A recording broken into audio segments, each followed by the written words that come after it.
Hi, this is Naveen Tekwani once again from the desk of Informed. तो आज का topic है आपकी अवेयरनेस के लिए, यूएस वांट्स टू रीसेट इस $37 ट्रिलियन डेट। अब यूएस ऐसा कर क्यों रहा है? आप सबको पता है, there is a term in economy called debt to GDP ratio. So US का debt to GDP ratio is 120%। US की जीडीपी है $30 ट्रिलियन और उसका डेट है $37 ट्रिलियन, जिसका कि यूएस इंटरेस्ट सर्व करता है करीब करीब $1.04 ट्रिलियन। तो यूएस ने ये डेट लिया कैसे? ये डेट लिया बॉन्ड्स और ट्रेजरी बिल्स के थ्रू।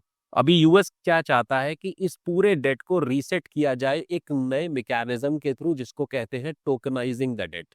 तो टोकनाइजिंग द डेट कैसे होता है? टोकनाइज करते हैं हम डेट को अपने ब्लॉकचेन पे डाल के, और छोटे छोटे रिटेल टोकन इशू कर दिए जाते हैं। जैसे मुझे अगर किसी से 10,000 रुपए उधार चाहिए, तो मैं किसी एक व्यक्ति से ना लेके हजार हजार रुपए 10 व्यक्तियों से उधार ले लूंगा और हर एक को एक एक टोकन इशू कर दूंगा। और वो टोकन ट्रेडेबल होते हैं इंटरनेशनल मार्केट में। तो लोगों के लिए ईज क्या है कि कर्नाटका का बंदा भी कैलिफोर्निया में इन्वेस्ट कर सकता है। लेकिन इसका ड्रॉबैक क्या है आप समझिए।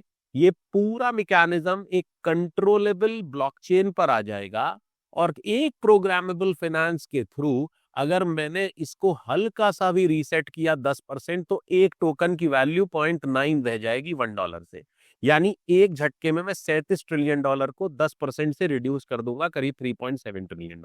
और एक्चुअली यही यूएस चाहता है, और ये स्टेटमेंट दिया है रशिया के फाइनेंशियल एडवाइजर ने ईस्ट इकोनॉमिक फोरम में।